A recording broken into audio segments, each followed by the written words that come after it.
معذور تھا کہ اپنے بر وقت پہنچ سکوں، لہٰذا خداوند متعال سے دعا ہے کہ پروردگار جس طرح تمام دنیا میں لوگ آسانی کے ساتھ زندگیاں گزار رہے ہیں، ہمیں بھی ایمان کی دولت کے ساتھ ساتھ اس وطن عزیز میں راحت و سکون کے ساتھ، اطمینان کے ساتھ اس وطن کی سرحدی و جغرافیائی و نظریاتی سرحدوں کی حفاظت کے ساتھ زندگی گزارنے کی توفیق عنایت فرمائے۔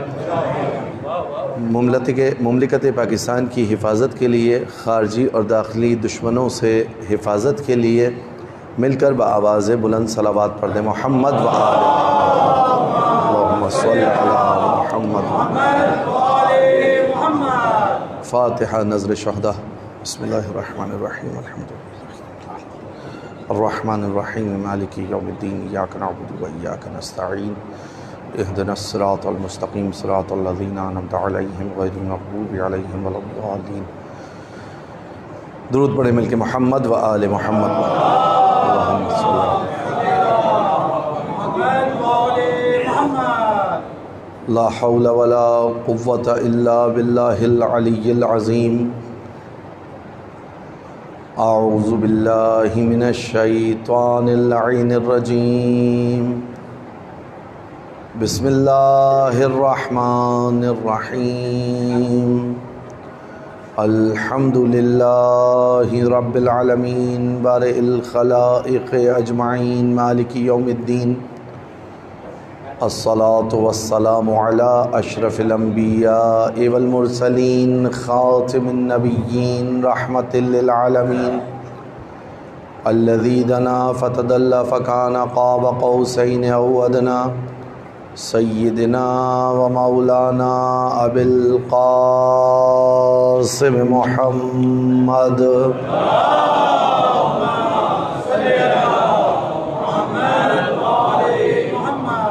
و اہل بیتہ الطیبین الطاہرین المعصومین المظلومین الذین اذہب اللہ عنہم الرجس وطہرہم تطہیرا۔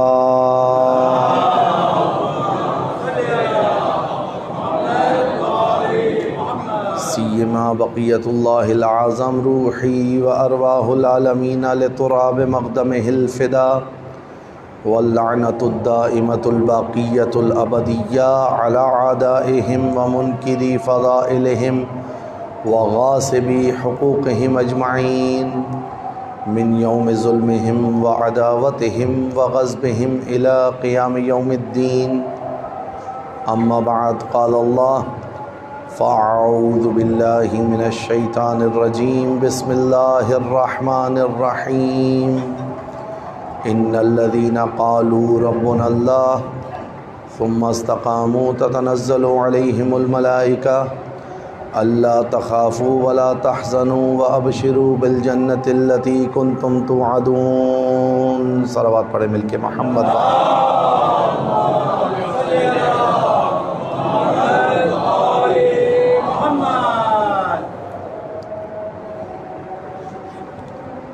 سورہ مبارکہ حامیم سجدہ، جس کو سورہ فصلت بھی کہا جاتا ہے، اس کی 30ویں آیت کے ذیل میں آپ اہل ایمان کے سامنے جس موضوع کو مطرح کیا جا رہا ہے وہ موضوع ہے رمز بقائے تشیع، کہ شیعت کے بقا کے رموز کیا ہیں صلی اللہ علیہ وآلہ وسلم۔ لہٰذا قرآن مجید میں پروردگار عالم ارشاد فرما رہا ہے، بسم اللہ الرحمن الرحیم، ان الذین قالوا ربنا اللہ، بالتحقیق جنہوں نے یہ کہا کہ اللہ ہمارا رب ہے، ثم استقاموا، اور اس قول پر ڈٹ گئے، استقامت کا مظاہرہ کیا، تتنزل علیہم الملائکہ، ایسے باشرف افراد پر ملائکہ کا نزول ہوتا رہتا ہے۔ ہنگام نزول، وقت نزول ملائکہ ان سے کیا کہتے ہیں؟ اللہ تخافوا، خوف زدہ نہ ہو، ولا تحزنوا، غم زدہ نہ ہو، وابشروا بالجنۃ التی کنتم توعدون، ہم تمہیں اس جنت کی بشارت دیتے ہیں کہ جس کا صاحبان استقامت سے وعدہ کیا گیا ہے۔ اب یہاں پر میں اور آپ اس بات پر ناظر ہیں، دیکھ رہے ہیں کہ اسلام بالاخص تشیع کے لیے ہر قسم کی سازشیں، ہر قسم کے شکنجے موجود ہیں طول تاریخ میں۔ بعد از رسالت مآب حضرت محمد مصطفیٰ صلی اللہ علیہ وآلہ وسلم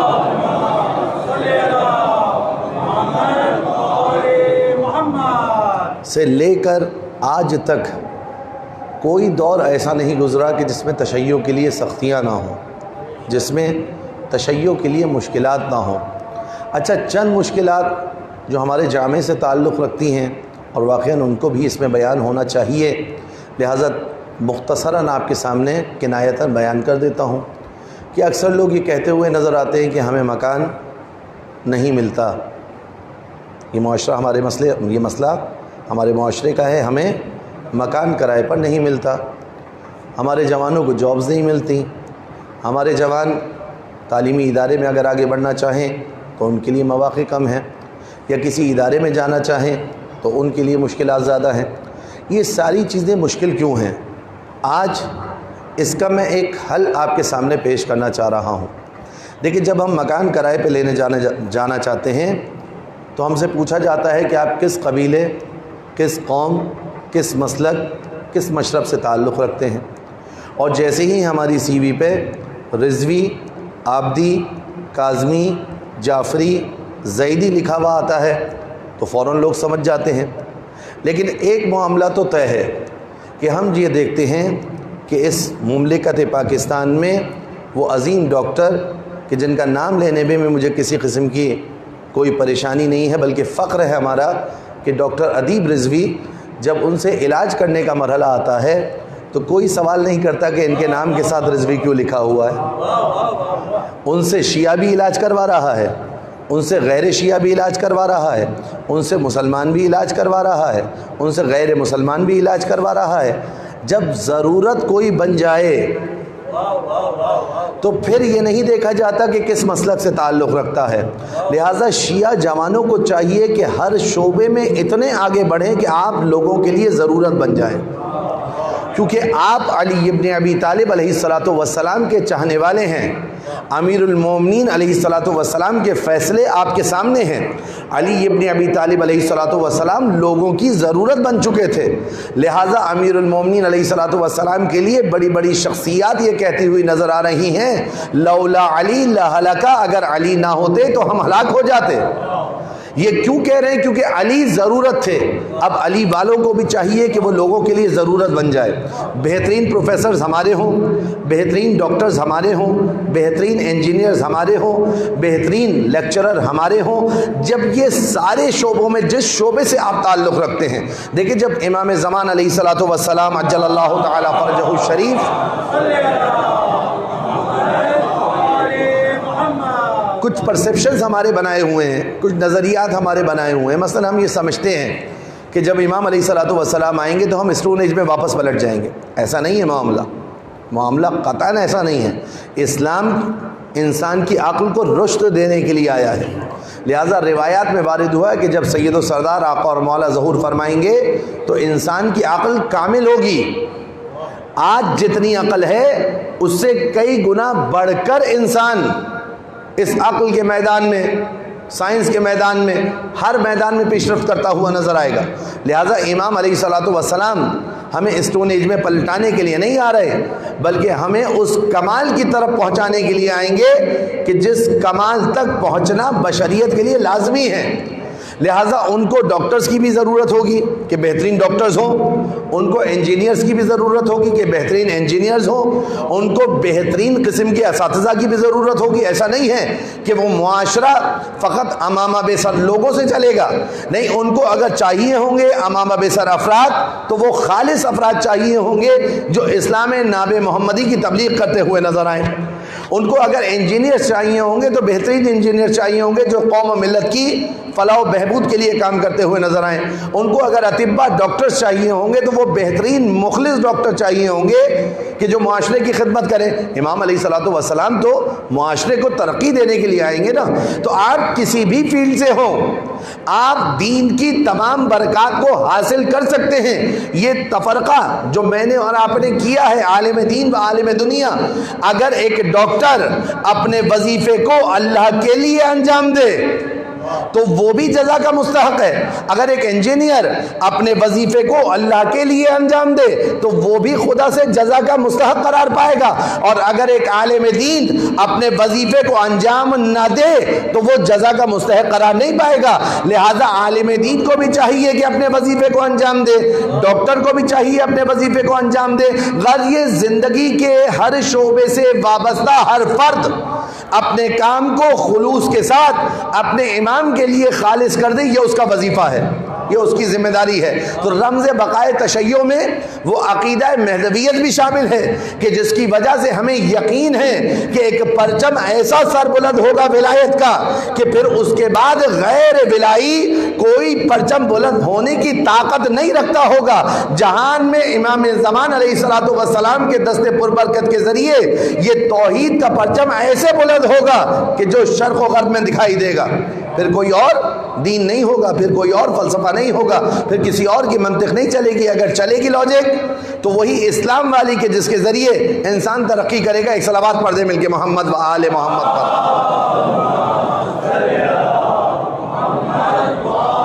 بس رمز بقائے تشیع یہ الحمدللہ اس میں کوئی شک نہیں ہے کہ ہمارے بہت سارے ایسے افراد جو مختلف فنون اور علوم سے تعلق رکھتے ہیں ان کا مقابلہ کوئی دنیا میں نہیں ہے. لیکن اس کے ساتھ ساتھ مجھے اور آپ کو اس طرف توجہ بھی رکھنی ہے کہ میں اور آپ ان افراد کی قدردانی کریں جو اپنے معاشرے میں موجود ہیں، اور انہی کے ساتھ مجھے اور آپ کو آگے بڑھنا ہے. تو اہل بیت اطہار علیہ السلام کا مکتب وہ مکتب ہے جو علم کی راہوں کو کھولتا ہے، جو علم کی راہوں کو بیان کرتا ہے. آپ نے کبھی اپنے کسی خطیب سے، کسی عالم سے یہ جملہ نہیں سنا ہوگا کہ فلاں سنو، فلاں کی بات نہ سنو. ہم اپنے بچوں کا عقیدہ اس منبر سے اتنا مضبوط کر دیتے ہیں، اتنا مضبوط کر دیتے ہیں کہ پھر ہمیں کوئی ڈر نہیں ہے کہ ہمارا بچہ کسی اور طرف جائے گا، کیونکہ یہ منبر عقائد کو مضبوط کرنے کے لیے ہے. اور تشیع کے کامیابی کا ایک رمز یہ ہے کہ تشیع کے عقائد مضبوط ہیں. ہمیں اطمینان ہے، ہمیں یقین ہے کہ ہمارا آقا اور مولا امام زمان عجل اللہ تعالی فرجہ الشریف روحی لہ الفدا، اس سے بلند صلوات پڑھیں محمد و آل محمد.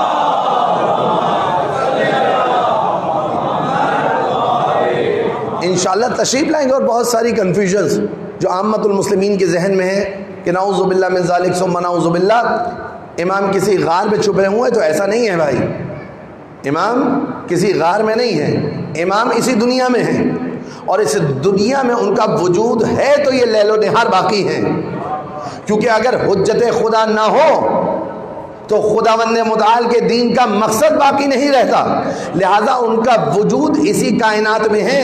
ہمارے پاس روایت موجود ہے کہ لوگ ان کے ظہور کے بعد کہیں گے کہ ان کو تو ہم نے کربلا میں زیارت کرتے ہوئے دیکھا ہے، ان کو تو ہم نے حج کرتے ہوئے دیکھا تھا کہ ہم حج کے انجام دے رہے تھے فرائض کو، اور امام زمان علیہ الصلوۃ والسلام کی زیارت کر چکے. یہ تو وہی ہیں کہ ہم نے ان کو طواف کعبہ کے درمیان دیکھا، یہ وہی ہیں کہ ہم نے ان کو سعی کے درمیان دیکھا، یہ وہی ہیں کہ ہم نے ان کو وقوف عرفات کے درمیان دیکھا. اس بات کو بڑھا دوں، یہ وہی ہیں کہ ان کو ہم نے فلاں مجلس عزا میں دیکھا، یہ وہی ہیں ان کو ہم نے کربلا معلّہ میں قلعہ زنبیہ پر دیکھا، یہ وہی ہیں ہم نے ان کو بین الحرمین دیکھا. تو امام زمان علیہ الصلوۃ والسلام اس جہان میں ہیں اور مجھ پر اور آپ پر نظر رکھے ہوئے ہیں. جو لوگ امام زمان علیہ الصلوۃ والسلام کے وجود کے قائل نہیں ہیں، اگر ان سے سوال کیا جائے کہ یہ لیلۃ القدر کہ جس کو ہر سال ہم ماہ رمضان میں مناتے ہیں، وہ سورہ قدر کہ جس کو ہم اپنی نمازوں میں پڑھا کرتے ہیں، تو جب ملائکہ نازل ہوتے ہیں اللہ کا امر لے کر، جب ملائکہ اللہ کا امر نازل لے کر ہوتے ہیں تو کس پر نازل ہوتے ہیں؟ کس پر وہ امر خدا لے کر نازل ہوتے ہیں؟ کبھی آپ کے پاس ملائکہ آئے؟ کبھی میرے پاس ملائکہ آئے؟ پوچھئے، سوال کیجئے کہ کس پر کہتے ہیں نا تنزل الملائکۃ والروح. یہ نہیں کہہ رہا ہے سورہ، کہ لیلۃ القدر میں ملائکہ اور روح الامین نازل ہوئے تھے۔ سورہ کہہ رہا ہے یہ تتنزل والا معاملہ ہے، تتنزل علیہم الملائکہ، ان باکرامت لوگوں پر جو لا الہ الا اللہ کہہ کر استقامت کا مظاہرہ کرتے ہیں، جس آیت کو سرنامہ کلام میں جگہ دی ہے، اسی آیت میں بھی اس کی جانب اشارہ ہے، تتنزل علیہم الملائکہ، ان باکرامت افراد پر ملائکہ نازل ہوتے رہیں گے۔ لیکن لیلۃ القدر، سورۃ القدر میں کچھ اور جانب اشارہ ہے، وہاں اللہ کا امر لے کر ملائکہ نازل ہو رہے ہیں۔ تو اب میرے پاس تو کبھی ملک آئے نہیں، آپ میں سے کسی کے پاس آئے نہیں، اور جن کے پاس آئے ہیں وہ ملک کو دیکھنے کے بعد بولنے کی طاقت نہیں رکھتے۔ ایسا ہی ہے نا، ہم جیسے افراد اپنی زندگی میں ایک ہی دفعہ ملک کو دیکھ پاتے ہیں، اور جب دیکھ لیتے ہیں تو جان نکل جاتی ہے، تو پھر بتانے کی ہمارے اندر جرت نہیں ہوتی وہ ملک تھا کیسا۔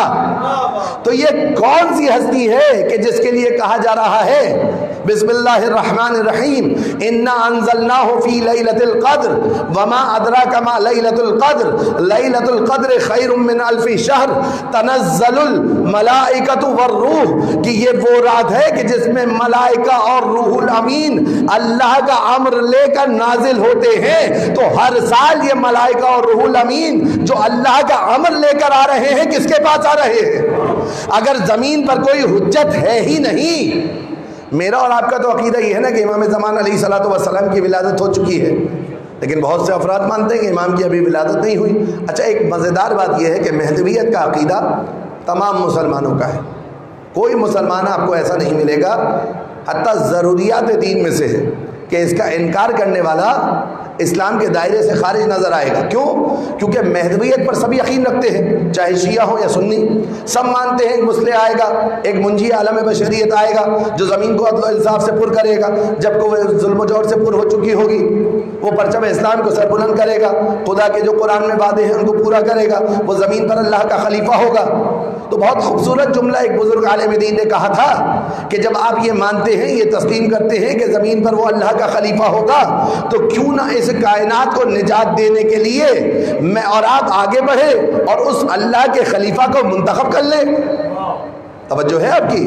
بزرگ عالم دین کے جملے ہیں، خداوند متعال علامہ صاحب کے درجات کو بلند فرمائے بحق محمد و آل محمد، فرماتے ہوئے دکھائی دیے کہ کیوں نہ میں اور آپ آگے بڑھیں اور بڑھ کر اس خلیفہ کو منتخب کر لیں کہ جو زمین کو آ کر عدل و انصاف سے پر کر دے گا، جبکہ وہ ظلم و جور سے پر ہوئی ہوگی۔ تو سب یہ کہیں گے جناب اس کو ہم منتخب نہیں کر سکتے، اس کو تو خدا ہی بھیجے گا۔ تو جب آخری کو آپ منتخب نہیں کر پا رہے تو پہلے کے انتخاب کا مرحلہ آپ سے کیسے طے ہوگا؟ تو پہلا بھی خدا کا بھیجا ہوا ہے ہمارے عقیدے کے مطابق، آخری بھی خدا کا بھیجا ہوا ہے ہمارے عقیدے کے مطابق۔ مل کے صلوات پڑھیں محمد و آل محمد۔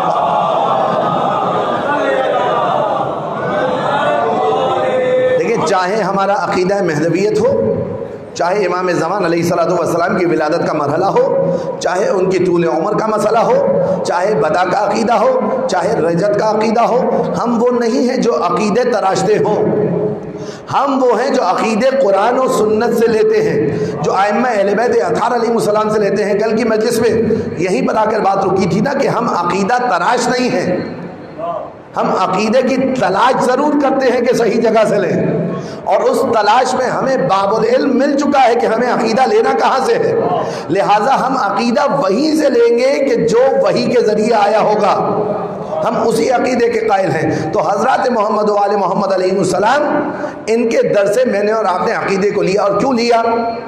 کیونکہ ہمیں اطمینان ہے، وہ روایت ذہن میں رکھیے گا جس کا میں بار بار حوالہ دے رہا ہوں، اور بار بار حوالہ دینا ضروری ہے امام تقی علیہ الصلوۃ والسلام کی اس روایت کی جانب کہ جس میں کہا فہم یحلون ما یشاؤون ویحرمون ما یشاؤون، کہ یہ اس منزلت پر ہے کہ ان کا اختیار ہے کہ جسے چاہیں حلال کریں، جسے چاہیں حرام کریں۔ اب پوری روایت سنانے کا نہ وقت ہے اور نہ ہی گنجائش، کہ یہ اس منزلت پر ہے کون؟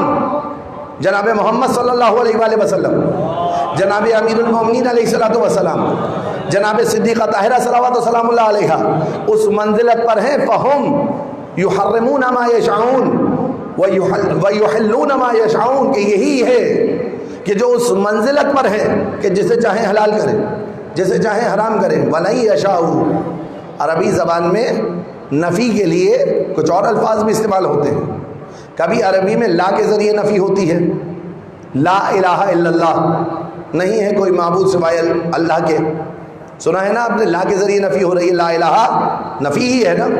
کبھی ما کے ذریعے نفی ہو رہی ہے، ما رمیتا اذ رمیتا ولکن اللہ رما، یہ آپ نے نہیں مارا، جو آپ نے مارا، مگر یہ کہ اللہ نے مارا۔ یہ آیت آپ کو سنائی تھی، وما ینطق عن الہوی، یہ حبیب اپنی زبان کو نطق نہیں دیتا۔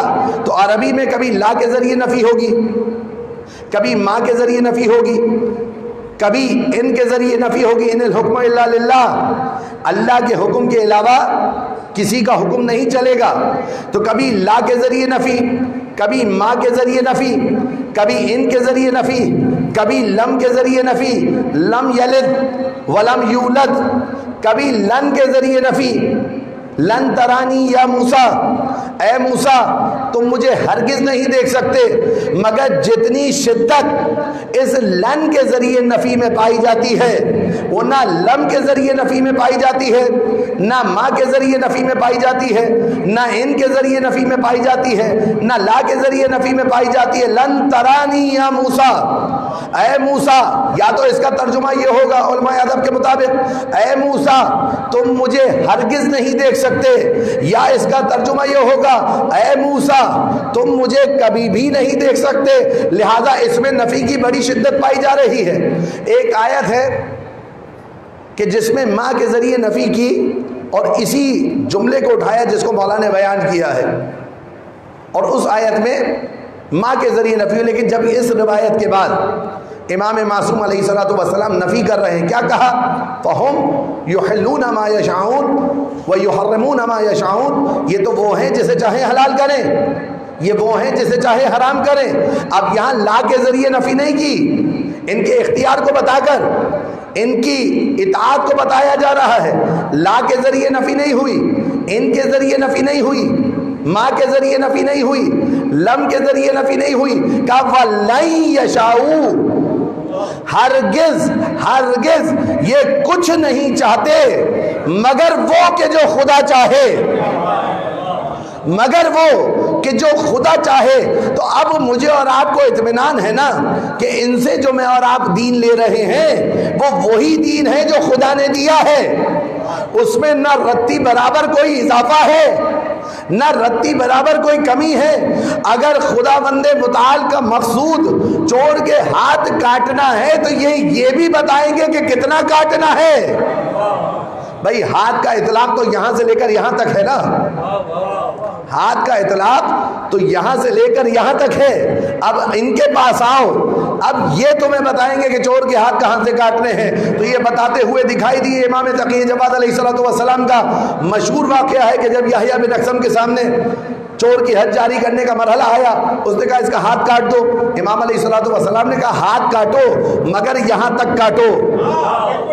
کیوں یہاں تک کاٹو؟ اس لیے کہ ہتھیلی اعضائے سجود میں سے ہے اور یہ اعضائے سجود فقط خدا کے لیے ہیں، لہذا اس کا فقط اتنا ہاتھ کٹے گا۔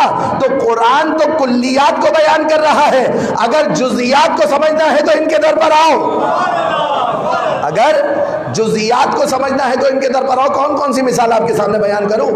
قرآن نے کہا کہ جب تم نماز کے لیے کھڑے ہو دھو اپنے چہروں کو اور ہاتھوں کو کوہنیوں تک، تو اب کوہنیوں تک دھلتا کیسا ہے وہ یہ بتائیں گے، کوہنیوں تک کیسے دھویا جائے وہ یہ بتائیں گے۔ انہوں نے بتایا نا، انہوں نے سمجھا اور عقل بھی کام کر رہی ہے۔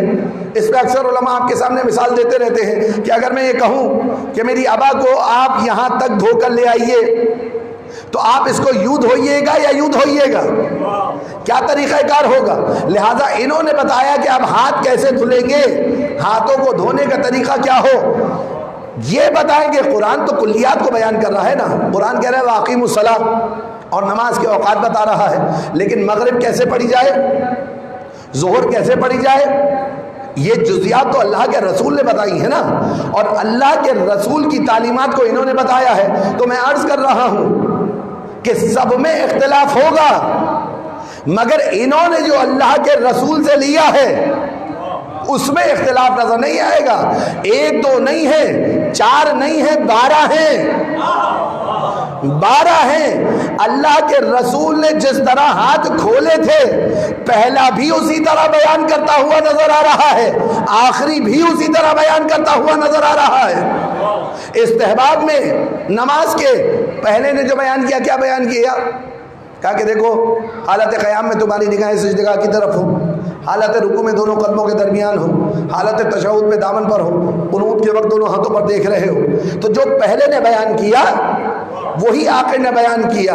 یہ تو آپ کی فکر ہے کہ آپ کو یہ الگ الگ عمل کرتے ہوئے دکھائی دے رہے ہیں، لیکن ان کا عمل ایک ہے، لہذا تاریخ میں لکھ دیا اور ظاہراً بڑا مقدس عنوان بنایا۔ کیا عنوان بنایا؟ کہا کہ جناب علی مرتضیٰ کی شبیہ حسین ابن علی ہے اور رسول اللہ کی شبیہ حسن مجتبیٰ ہے۔ اچھا کیوں ہے؟ جملہ دیکھیں کتنا مقدس ہے، جملہ کتنا پاکیزہ لگ رہا ہے، کتنا عقیدت سے لبریز لگ رہا ہے، لیکن اس جملے کے پیچھے کتنی گہری سازش ہے۔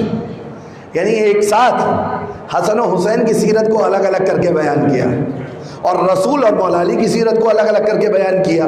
ذرا سا توجہ سے سن لیں تاکہ میں اس رمز بقائے تشیع میں جو اہل بیت اطہار علیہ السلام کا کردار ہے اس کو بیان کرنے کے قابل ہو جاؤں کہ آپ کے سامنے وہ بیان کر سکوں۔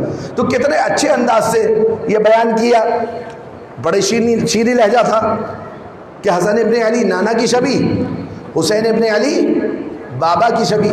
تو آپ یہ مجھے بتائیے کہ اگر ان دونوں میں کوئی فرق ہوتا تو رسول جس کو بستر پر سلا رہے ہیں، سو رہے ہیں علی، سمجھ رہے ہیں لوگ کہ سو رہے ہیں نبی، اگر کوئی فرق ہوتا تو رسول بستر پر سلاتے کیوں؟ اور یہ ظاہر کی بات فقط نہیں کر رہا، جا کر دیکھیے حدیث کی کتابوں میں بیان کرتے ہوئے نظر آئیں گے بڑے بڑے لوگ کہ جب سفر سے پلٹے اور علی کے پیچھے نماز پڑھی تو کہتے ہوئے نظر آئے کہ آج زمانہ رسالت مآب یاد آ گیا۔ جیسی نماز رسول اللہ پڑھا کرتے تھے ویسی نماز علی ابن ابی طالب علیہ السلام نے پڑھائی۔ تو آپ نے دیکھا کہ کیسے سیرت رسول خدا صلی اللہ علیہ وآلہ وسلم کا اتباع کیا۔ تو کتنا مقدس کہہ رہا ہوں، جو ہر مجلس میں ہم بار بار لوگوں کو متوجہ کرتے ہیں کہ ہماری حدیثوں میں جو یہ جملہ صراحت کے ساتھ بیان ہوا، اولنا محمد و آخرنا محمد و اوسطنا محمد و کلنا محمد، ان میں پہلا بھی محمد، آخر بھی محمد، اوسط بھی محمد، یہ سب کے سب محمد۔ یعنی کیا مقصد ہے؟ یعنی جو فکر محمد تھی، علی کی فکر کچھ اور نہیں ہے، وہی محمدی فکر ہے، حسن کی فکر کچھ اور نہیں ہے، وہی محمدی فکر ہے۔ یا لفظوں کو بدل دوں، علی و حسن و حسین وغیرہم علیہم السلام، ان سب کا عمل وہی عمل ہے جو رسول اللہ کا عمل تھا۔ اسی لیے کل جو آیت پڑھی تھی کہ ابنا کے مقام پر رسول اللہ نے امت کے بیٹوں کو نہیں لیا کہ اس جمع کے صیغے کا لحاظ کرتے، حسن و حسین کو ساتھ لیا۔ نساء کی منزل پر ساری عورتوں کو لے کر نہیں گئے بلکہ فاطمہ زہرا کو لے کر گئے۔ انفس کے موقع پر سب کو جمع نہیں کیا بلکہ علی مرتضیٰ کو لے کر گئے تاکہ جو رسول ہے وہی ان کی بھی ہو۔ تو اب آپ کو اہل بیت اطہار علیہ السلام کے حوالے سے تاریخ میں جو بھی تاریخ آپ پڑھنا چاہیں اس میں آپ کو نظر آئے گا۔ مثلا خود آپ دیکھیے اس کا اثر اتنا ہوا کہ امام حسین علیہ السلام کے لیے صلح کے ساتھ مربوط بہت سارے عناوین ہم خود لگانے لگے ہیں۔ اب یہ 28 سفر آئے گی، آپ دیکھیں گا کتنے بینر لگیں گے۔ تو امام حسن مجتبیٰ نے کیا اپنی امامت کے دوران فقط صلح کی تھی؟ اچھا یہ صلح بھی کیا تھی؟ یہ صلح رضایت نامہ تھا، یہ صلح جنگ بندی کی ایک تدبیر تھی، اور اس میں امام حسن مجتبیٰ علیہ السلام نے جو شرائط لکھی تھی وہ شرائط اپنی جگہ فوق العادہ ہے۔ امام حسن تو جنگ کرنے نکلے تھے، صلح کرنے تو نہیں نکلے تھے۔ آپ کیوں کہتے ہیں کہ حسن نانا کی شبیہ ہے؟ رسول کی پوری حیات طیبہ میں فقط صلح نظر آئی، بدر نظر نہیں آئی، احد نظر نہیں آئی، خیبر نظر نہیں آئی، خندق نظر نہیں آیا، غزوات نظر نہیں آ رہے۔ رسول اللہ صلی اللہ علیہ وآلہ وسلم کو جو آپ ان سے مشابہ قرار دے رہے ہیں صلح کی وجہ سے، تو رسول کی پوری حیات طیبہ میں فقط ایک صلح تھی۔ رسول کی جنگیں بھی تو تھی، اور رسول جیسے شجاع کا کیا کہنا کہ جس کے بارے میں علی ابن ابی طالب یہ کہیں کہ جب گھمسان کا رن پڑتا تھا تو ہم رسول اللہ صلی اللہ علیہ وآلہ وسلم کے پہلو میں رہا کرتے تھے۔ کیوں؟ کیونکہ رسول اللہ صلی اللہ علیہ وآلہ وسلم کی شجاعت ہی تو ہے جو علی میں منتقل ہوئی ہے، رسول ہی کا تو علم ہے جو علی میں منتقل ہوا ہے۔ آپ ذرا توجہ کیجئے، اب تاریخ نے کیسے مقدس عناوین کے تحت ان کی سیرت کو الگ کرنا چاہا۔ کہا کہ جناب حسن ابن علی کی سیرت، اور اب یہ میرے اپنے الفاظ ہیں، اور حسین ابن علی کی سیرت، اور آگے بڑھ کر کسی نے لکھا کہ حسن صلح پسند تھے، حسین جنگ پسند تھے۔ نعوذ باللہ ثم نعوذ باللہ۔ امام نہ صلح پسند ہوتا ہے نہ جنگ پسند ہوتا ہے، امام حق پسند ہوتا ہے۔ امامت کے مزاج کو سمجھنے کی ضرورت۔ امام ہوتا کون ہے؟ امام وہ ہوتا ہے کہ اگر اللہ کا دین قلم کے ذریعے بچے گا تو یہ قلم چلائے گا، اللہ کا دین اگر تلوار کے ذریعے بچے گا تو یہ تلوار چلائے گا، اللہ کا دین اگر صبر کرنے سے بچے گا تو یہ صبر کرے گا، اللہ کا دین اگر قیام کرنے سے بچے گا تو یہ قیام کرے گا۔ یہ ہے امام۔ تو وہ حسن مجتبیٰ جو آپ کو صلح کرتے ہوئے دکھائی دے رہے ہیں، اس حسن کی تلوار کو کبھی جمل میں تو دیکھے کہ کیسے چمک چمک کے چلی ہے، اور جب جمل میں وہ تلوار چلی تو مد مقابل لشکر سمجھنے لگا کہ علی خود میدان میں آ گئے۔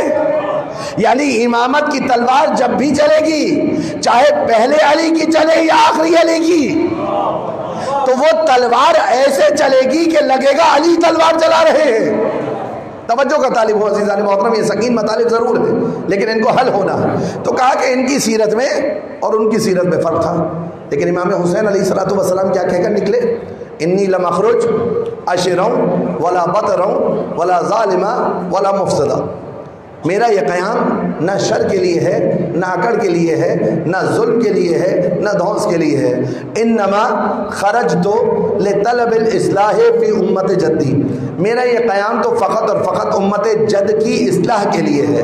ارید ان امر بالمعروف، میرا ارادہ ہے کہ امر بالمعروف کروں، وانہا عن المنکر، اور نہیں عن المنکر کروں، واسیر بسیرت جدی وابی امیر المومنین۔ اور میرا یہ قیام جس دو اسوا کے سائے میں ہوگا وہ سیرت ہے میرے جد رسول اللہ کی اور میرے بابا علی مرتضیٰ کی۔ یہ الگ الگ سے سیرتوں کو بیان کرنے کی کیا ضرورت پیش آئی؟ یعنی امام علیہ السلام مورخین کو بتا رہے ہیں کہ اے مورخ، ذرا اپنے قلم کو سنبھال کر لکھ، میرا یہ قیام ان دو اسوا کے سائے میں ہوگا۔ یعنی کیا؟ قیام ایک ہوگا، سیرت دونوں کی جاری ہوگی، کیونکہ ان دونوں کی سیرت میں کوئی فرق نہیں ہے۔ میں اپنے ایک قیام میں دونوں کے اسوا کا اجرا کر کے بتاؤں گا کہ دیکھو رسول کی سیرت اور علی کی سیرت ہو بہو مشابہ ہے، ہو بہو مشابہ ہے۔ جو رسول کرتے جا رہے ہیں وہی علی کرتے جا رہے ہیں، جو رسول کرتے جا رہے ہیں وہی علی کرتے جا رہے ہیں۔ اور جب وحی آئی، پہلی وحی آئی اور شیطان نے چیخ ماری اور امیر المومنین علیہ السلام نے پوچھا کہ یا رسول اللہ یہ کیسی صدا تھی؟ دیکھیں یہ بھی عجیب بات ہے کہ ائمہ اہل بیت اطہار علیہ السلام جب سوال کرتے ہیں نا، تو میرا اور آپ کا سوال اکثر وہ ہوتا ہے کہ جس کے پیچھے انگیزہ جہل پوشیدہ ہو، یعنی ہمارا جہل اس بات پر ہمیں ابھار رہا ہے کہ ہم سوال کریں۔ لیکن ائمہ اہل بیت اطہار کے سوالات ایسے نہیں ہوتے کہ جس کے پیچھے نعوذ باللہ جہل ہو، وہاں سب جانتے ہیں، پھر سوال کیوں کر رہے ہیں؟ اہمیت کو بتانے کے لیے۔ پہلے بھی آپ کے سامنے بیان کیا تھا۔ اب جب وحی آئی تو وحی آنے کے بعد جب شیطان نے چیخ ماری تو امیر المومنین علیہ السلام نے سوال کیا یا رسول اللہ یہ کیسی صدا تھی؟ جانتے ہیں رسول نے کیا کہا؟ یا علی انت تسمع ما اسمع وترى ما ارى۔ اے علی تم تو وہی سنتے ہو جو میں سنتا ہوں، اور تم وہی دیکھتے ہو جو میں دیکھتا ہوں۔ تو یہ سوال کیسا کہ تمہیں نہیں معلوم؟ تو یہاں سوال بعض دفعہ اس لیے کیا جاتا ہے تاکہ بہت ساری حقیقتیں کھلے، تاکہ وہ حقیقتیں ہم تک پہنچے۔ اب یہاں امام حسین مظلوم علیہ السلام نے ایک قیام میں دونوں کے عضوا کا اجرا کیا، دونوں کی سیرت کو زندہ کیا۔ یہ دونوں کی سیرت کیوں زندہ ہو رہی ہے؟ اس لیے زندہ ہو رہی ہے نا تاکہ دنیا کو پتہ چل جائے کہ حسن و حسین کی سیرت میں کوئی فرق نہیں، رسول اور علی کی سیرت میں کوئی فرق نہیں ہے۔ دیکھیے امام حسن مجتبیٰ علیہ السلام کی شہادت ہوئی ہے 50 ہجری میں، 50 ہجری میں ہوئی ہے۔ اس 50 ہجری سے لے کر 60 ہجری تک امام حسین قیام کیوں نہیں کر رہے؟ کبھی اپنے آپ سے سوال کیجئے بھائی، 50 ہجری سے 60 ہجری تک امام حسین قیام کیوں نہیں کر رہے؟ آپ کی امامت کا دور ہے۔ اگر سیرت میں فرق ہوتا تو امام بنتے ہی تلوار کھینچ لیتے، اگر تلوار چلانے کا شوق ہوتا تو امامت کے منصب پر آتے ہی تلوار کو کھینچ لیتے، لیکن 10 سال تلوار کو نہیں کھینچا۔ کیوں؟ کیونکہ وہ جو سلنامہ ہے، ایک طرف حسن ابن علی کا امضا ہے، دستخط ہے، دوسری طرف حاکم شام کے دستخط ہیں۔ جب تک وہ موجود رہا، امام حسین خط و کتابت کر رہے ہیں، تنبیہات کر رہے ہیں، مگر تلوار نہیں کھینچ رہے۔ ادھر یزید تخت پر آیا، دوسرا فریق بھی گیا، حسین ابن علی علیہ السلام نے تلوار کو کھینچ لیا اور کہہ دیا مثلی لا یبایع مثلہ، مجھ جیسا اس جیسے کی بیعت نہیں کرے گا۔ یہ جملہ تشیع کو بچا کر 61 ہجری سے 1442 ہجری تک لایا ہے کہ مجھ جیسا اس جیسے کی بیعت نہیں کرے گا۔ توجہ ہے؟ یہ جملہ تشیع کو 61 ہجری سے 1442 ہجری تک لایا ہے اور تعصب قیامت لے کر جائے گا کہ امام حسین نے یہ نہیں کہا کہ میں حسین یزید کی بیعت نہیں کروں گا۔ امام حسین نے کہا کہ جو میرے نظریات سے ہم آہنگ ہوگا وہ اس کے نظریات سے ہم آہنگ لوگوں کے سامنے گھٹنے ٹیکتا ہوا نظر نہیں آئے گا۔ اسی لیے آپ دیکھیں گے جو بھی حسینی ہے، اے کاش کہ میں پیغام کو بتاؤں، جو بھی حسینی ہے، فرق نہیں پڑتا امیر ہو یا غریب، جو بھی حسینی 57 اسلامی ممالک ہیں، ان 57 میں سے ایک کے پاس پرچم ولایت بلند ہے۔ جو بھی حسینی ہے، چاہے امیر ہو یا غریب، چاہے لاکھ پابندیاں لگا دو، مگر اسرائیل جیسے یزید کے سامنے وہی گھٹنے ٹیکے گا کہ جس کے پاس حسین جیسی نعمت نہ ہو۔ جس کے پاس حسین جیسی نعمت نہ ہو۔ حسینیت کوئی کم بڑی نعمت ہے؟ اس نعمت کو میں اور آپ اتنی ارزش دیں کہ اپنی نسلوں میں منتقل کر کے جائیں۔ تعصب قیامت، امام حسین نے ایک معیار دیا ہے نا، 61 ہجری سے 1442 ہجری تک تو کربلا پہنچ گئی، اور 1442 ہجری سے تعصب قیامت پہنچے گی۔ یہ کربلا لوگوں کی محتاج نہیں ہے۔ جب کربلا کی زیارت پر پابندی تھی نا، لوگوں کے ہاتھ کٹوا کر زیارت کا موقع دیا جاتا تھا، تو یہ کربلا ایسا جذبہ ابھارتی ہے کہ لوگ ہاتھ کٹوانے پر تیار تھے، زیارت حسین کو ترک کرنے پر تیار نہیں تھے۔ یہ ہے حسینیت، یہ ہے علویت، یہ ہے حسنیت، یہ ہے محمدیت، کہ وہ نظریہ جو رسول اللہ صلی اللہ علیہ وآلہ وسلم دے کر گئے تھے، جس نظریے کا کربلا میں دفاع ہوا، اب اس نظریے کا ایسا دفاع کیا جا رہا ہے کہ اپنا سب کچھ لٹانے پر تیار ہے، اپنا سب کچھ قربان کرنے پر تیار ہے، لیکن دشمن کے آگے گھٹنے ٹیکنے پر تیار نہیں ہے۔ کیا کہا؟ مثلی لا یبایع مثلہ، مجھ جیسا اس جیسے کی بیعت نہیں کرے گا۔ اچھا، اس سے ایک اور مسئلہ بھی صاف ہو گیا۔ کربلا تمام معصومین کے نظریات کو انڈورس کرتی ہوئی نظر آ رہی ہے۔ کاش یہ پیغام ہمارے جوان سمجھے۔ کربلا تمام معصومین کے اقدامات کو، ما سبق معصومین جو تھے، امام علی علیہ السلام، جناب زہرا سلام اللہ علیہا، امام حسن مجتبیٰ علیہ السلام، ان کے اقدامات اور نظریات کو انڈورس کر رہی ہے۔ کیسے؟ تاریخ میں کوئی ایک جملہ مجھے بتا دیجئے کہ کسی نے آ کر امام حسین سے کہا ہو کہ یمن رسول اللہ آپ قیام کیوں کر رہے ہیں، بیعت کر لیجئے۔ کہیں ملتا ہے آپ کو کہ یمن رسول اللہ آپ بیعت کر لیجئے؟ آپ کے بابا نے بھی تو بیعت کی تھی، پریشان نہ ہوئیے گا، آپ کے بابا نے بھی تو بیعت کی تھی، آپ کے بھیا نے بھی تو بیعت کی تھی، آپ کو بیعت کرنے میں کیا مشکل ہے؟ کسی کا جملہ ملا آپ کو تاریخ میں؟ کبھی آپ نے یہ جملہ سنا؟ کسی کا یہ سوال نہ کرنا بتا رہا ہے کہ نہ حسین کے بابا نے کسی کی بیعت کی تھی، نہ حسین کے بابا نے کسی کی بیعت کی تھی، نہ حسین کے بھیا نے کسی کی بیعت کی تھی. کسی کا سوال نہ کرنا بتا رہا ہے حسین سے. وَإِلَّا اگر انہوں نے بیعت کی ہوتی تو جو آ کر مشورے دے رہے ہیں کہ کعبہ میں رک جائیے، جو آ کر مشورے دے رہے ہیں کہ کعبہ میں پناہ لے لیجئے، وہ آ کر یہ نہ کہتے کہ آپ کو بیعت کرنے میں کیا مشکل ہے. کسی کا سوال نہ کرنا بتا رہا ہے. نہ علی نے کسی کے ہاتھ پر بیعت کی، نہ حسن نے کسی کے ہاتھ پر بیعت کی، نہ فاطمہ نے کسی پر بیعت کی.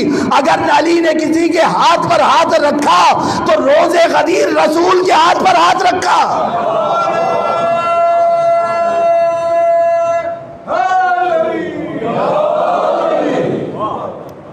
کربلا معمولی مارکا نہیں ہے.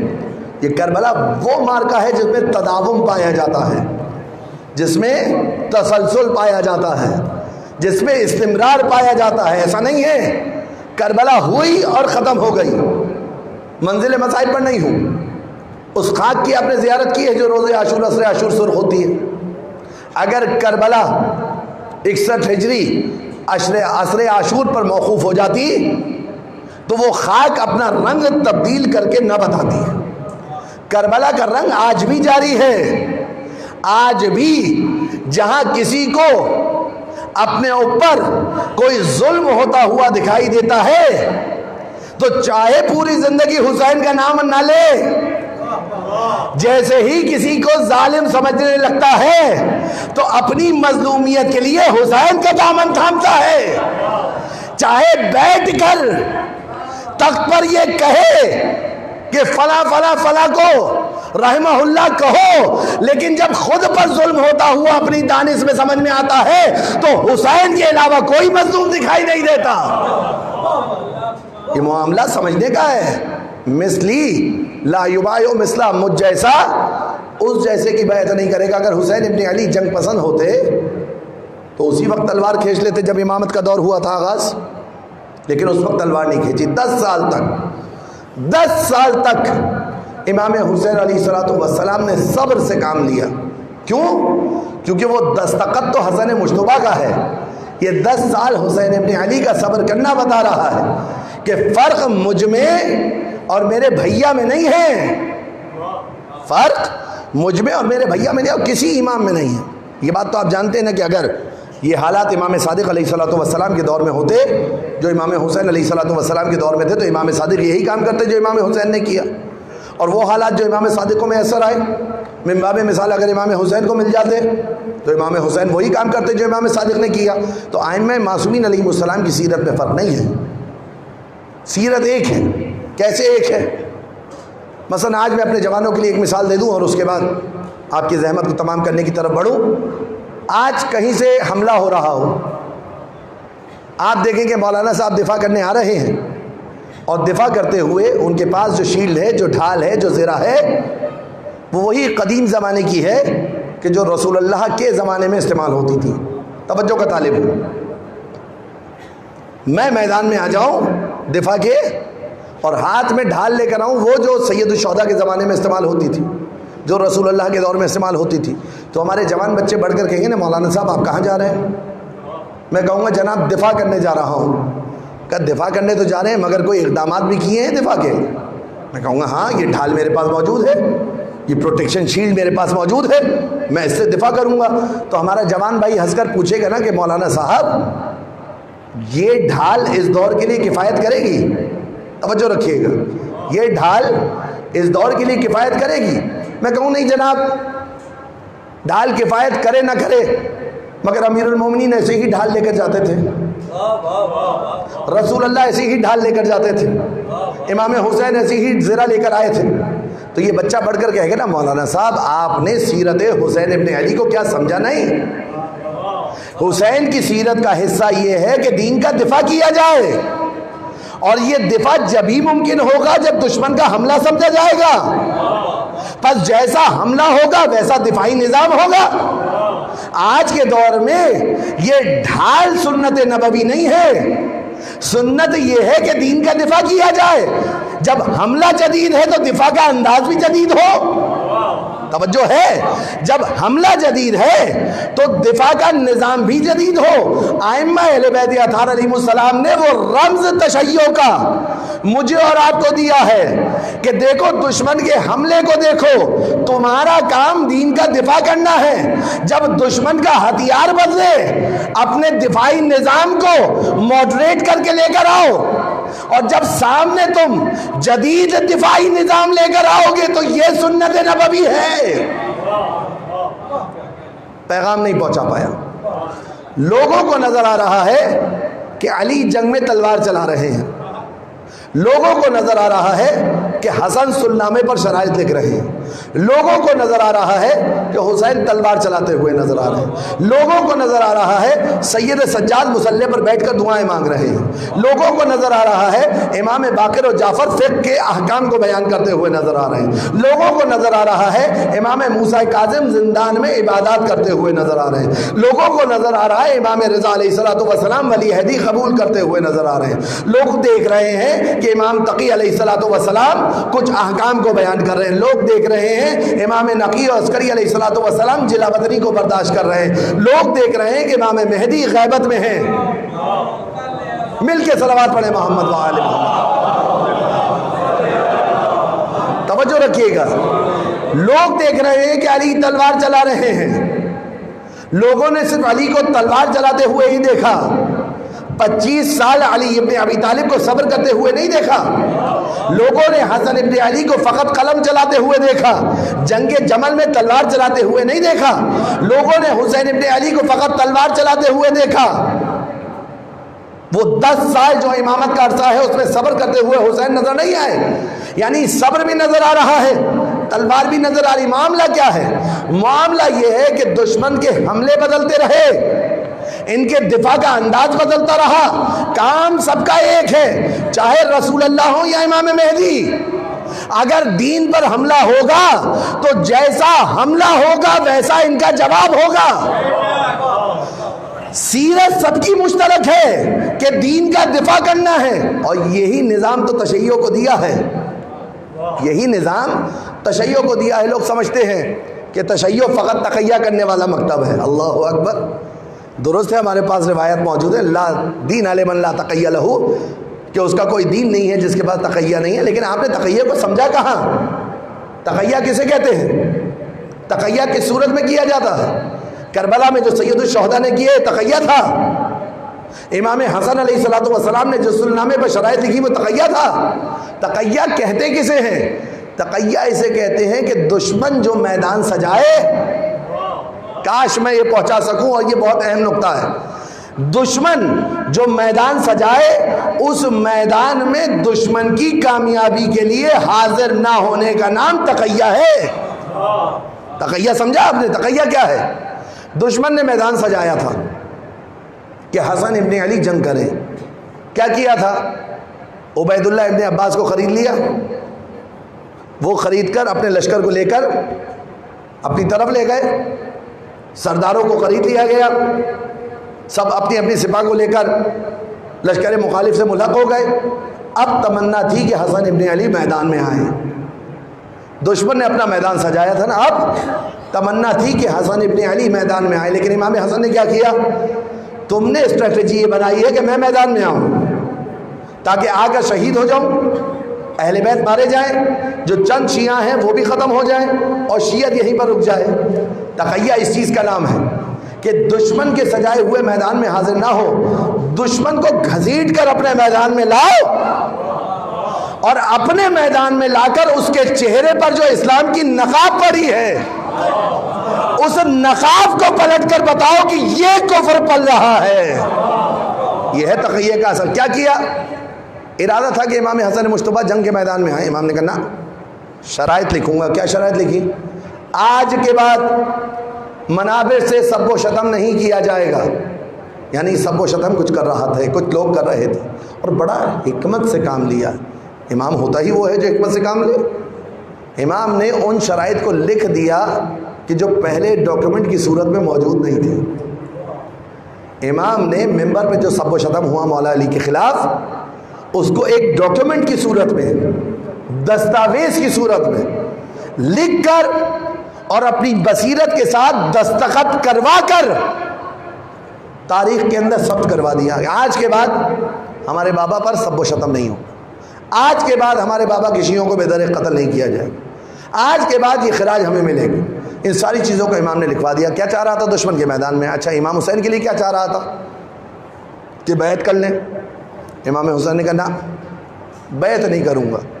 پھر دشمن نے اپنا پیترا بدلا، مکہ میں امام حسین کو شہید کروانا چاہا، امام نے کہا نہ، مکہ میں بھی شہید نہیں ہوگا۔ پھر تیسرا پیترا بدلا، امام حسین کو راستے میں گھیر کر قتل کروانا چاہا، ہور کے لشکر کو امام نے پانی پلایا، کھینچ کر دشمن کو کربلا لے آئے۔ کربلا یاد رکھیے گا، کربلا وہ میدان ہے جس کو معصومین نے خود آمادہ کیا ہے، کھینچ کر دشمن کو کربلا تک لے کر آئے۔ اور جب دشمن کو کربلا میں لائے ہیں اور اپنی مظلومانہ شہادت کو پیش کیا ہے تو یہاں سے اب تشیع کا دوسرا رخ دنیا نے دیکھا۔ وہ کیا تھا؟ آپ دیکھیں کربلا جیسا میدان، یہ ہے امام کی بصیرت۔ بھائی قتل تو مکہ میں بھی ہونا تھا، قتل کربلا میں بھی ہوئے، لیکن کیوں فرما رہے مکہ سے ایک بالش کے فاصلے پر شہید ہونا حسین کو گوارا ہے، مکہ میں شہید ہونا حسین کو گوارا نہیں۔ یا ابن رسول اللہ کیوں؟ اگر معاملہ قتل ہونے کا ہی تھا تو آپ مدینہ میں ہی رہتے، وہیں شہید کر دیے جاتے۔ یہ مدینہ کو چھوڑا، مکہ کو چھوڑا، مکہ کو چھوڑ کر منازل کو طے کیا، اور کا لشکر ساتھ ساتھ چل رہا ہے۔ 2 محرم کو ایک منزل پر پہنچے، سواری نے پہنچنے سے انکار، آگے بڑھنے سے انکار کر دیا۔ یہ تمام وہ رموز ہیں کہ جس کو سادہ اذہان نہیں سمجھ سکتے۔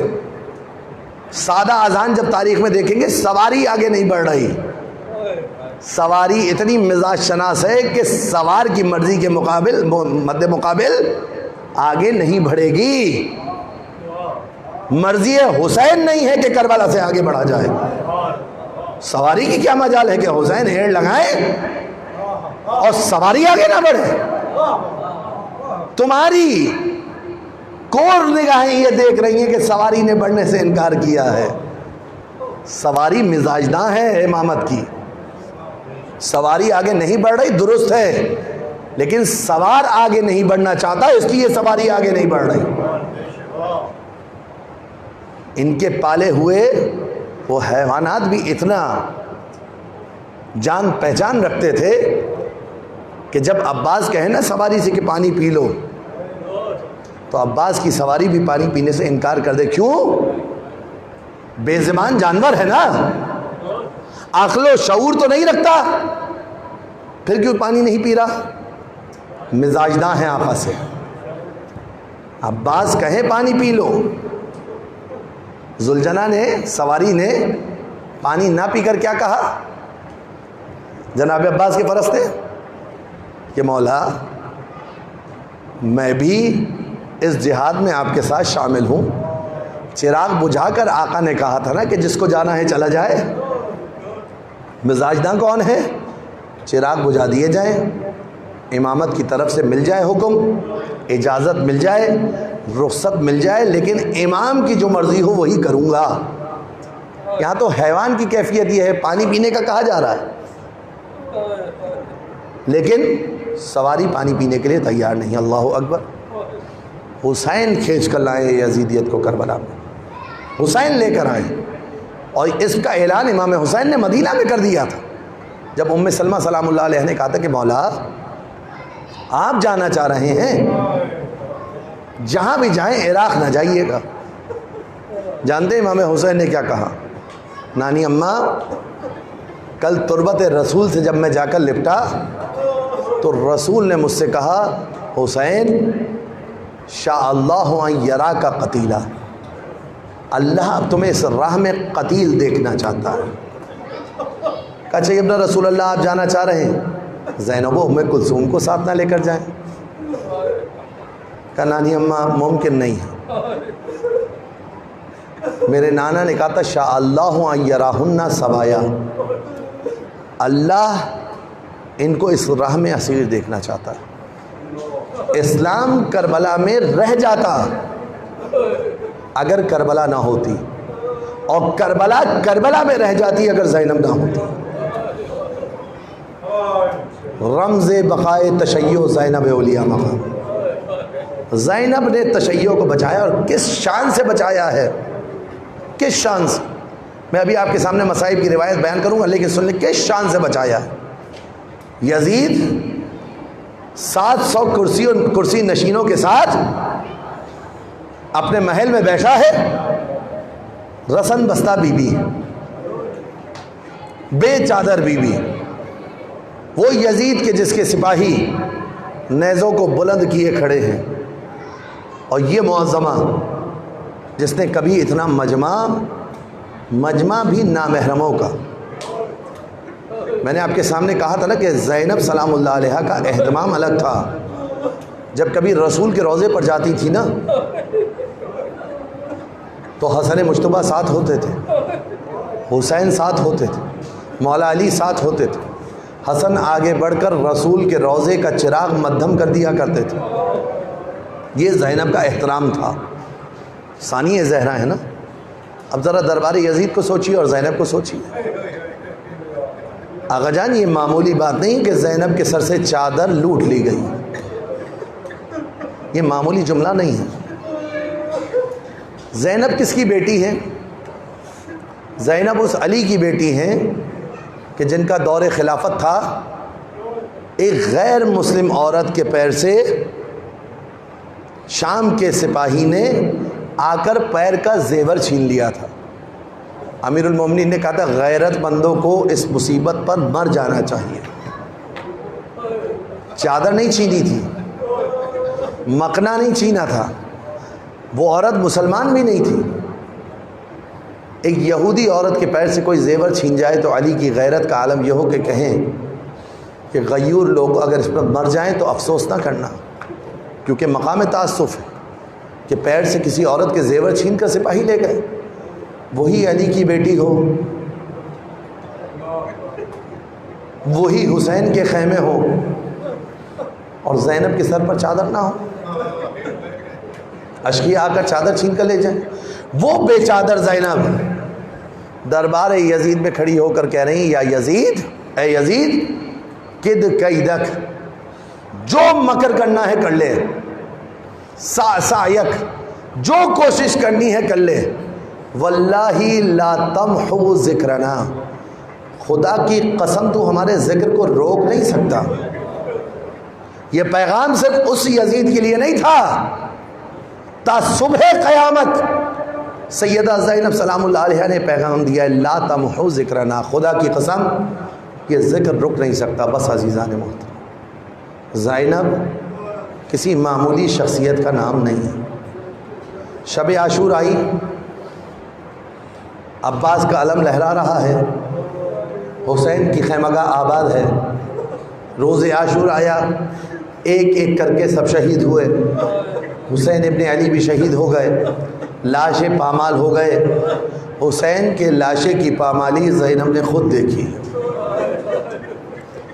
جب شام غریبہ میں خیمے جل گئے، خیموں کے جلنے کے بعد گھوڑوں کی نال بندی کی گئی، میدان کربلا میں گھوڑوں کے دوڑنے کی آواز بلند ہوئی، گھوڑوں کے دوڑنے کی آواز بلند ہوئی۔ جناب فضہ سے بی بی زینب نے پوچھا، اما فضہ، یہ گھوڑے کیوں دوڑ رہے ہیں؟ کہا بی بی لاشوں کی پامالی کا حکم آیا ہے۔ لکھا کہ میدان کربلا میں گھوڑے دوڑتے تھے، گھوڑے دوڑنا شروع ہوئے، یہ اکثر رک گئے۔ اب جب گھوڑے رکے تو جناب زینب نے پوچھا، ماں کیا ہوا؟ کہا شہزادی ہر کا قبیلہ آیا تھا، ہر کا لاشا بچا کر لے گیا، ہر کا لاشا پامال نہیں ہوا۔ پھر کربلا میں گھوڑے دوڑنا شروع ہوئے، پھر یک دم گھوڑے رکے۔ کہا کیا ہوا؟ کہا شہزادی حبیب کا قبیلہ آیا، حبیب کا لاشا لے گیا، ان کا لاشا ہے۔ فضہ نے سر پر خاک کو ڈال کر کہا اے شہزادی زینب یہ آپ کے ماجائے حسین کا لاشا۔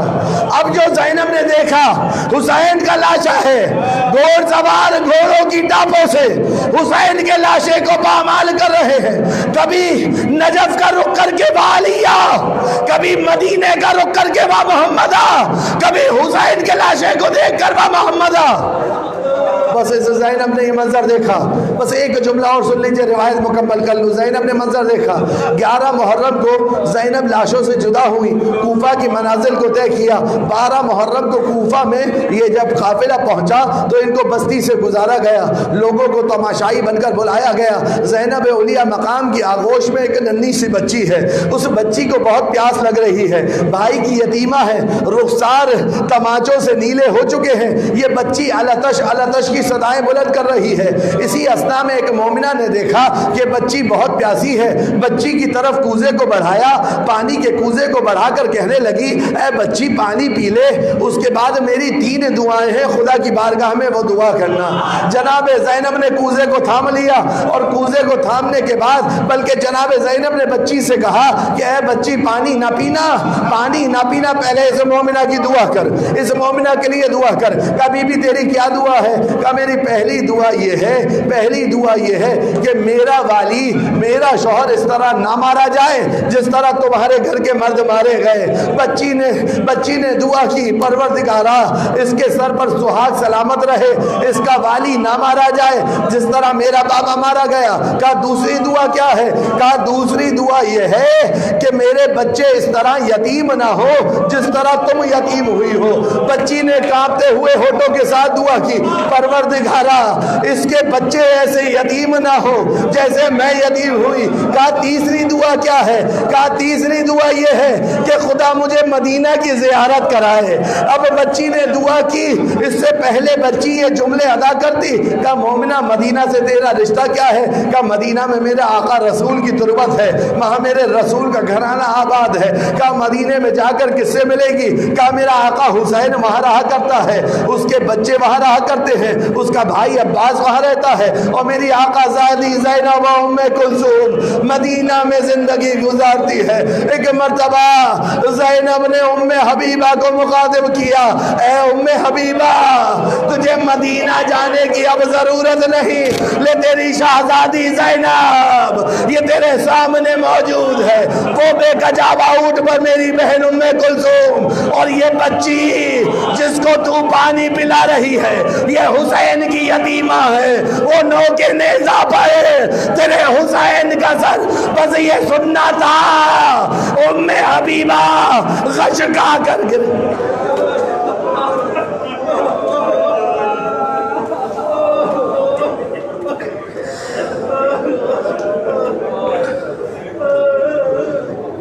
سَيَعْلَمُ الَّذِينَ ظَلَمُوا أَيَّ مُنْقَلَبٍ يَنْقَلِبُونَ اِنَّا لِلَّهِ وَإِنَّا إِلَيْهِ راجعون۔ فاتحہ کے لیے پروردگارہ اس قلیل تبسم کو اپنی بارگاہ میں قبول فرما، مالک ہمیں اخلاص نیت عطا فرما، تمام واجبات پر عمل کرنے کی توفیق دے، تمام محرمات و برائیوں سے بچنے کی توفیق دے، ہمارے بے گناہ اسیروں کو رہا فرما، ملت جعفریہ کی ہر فرد کی حفاظت فرما، عزاداری سید الشہداء کی حفاظت فرما، ہمارے بیماروں کو، زخمیوں کو، ہمارے بزرگوار علین ہیں پروردگار واسطہ محمد و آل محمد کا شفا یاب فرما، ہمارے جسمانی امراض کے ساتھ ساتھ روحانی امراض سے نجات فرما، پروردگار ہمارے مرحومین کی مغفرت فرما، شہداء کے درجات بلند فرما، پروردگار واسطہ محمد و آل محمد کا امام کے ظہور میں تعجیل فرما، ہمیں مولا کے امان و انصار میں شامل فرما، مولا کے قلب مطہر کو ہم سے راضی فرما۔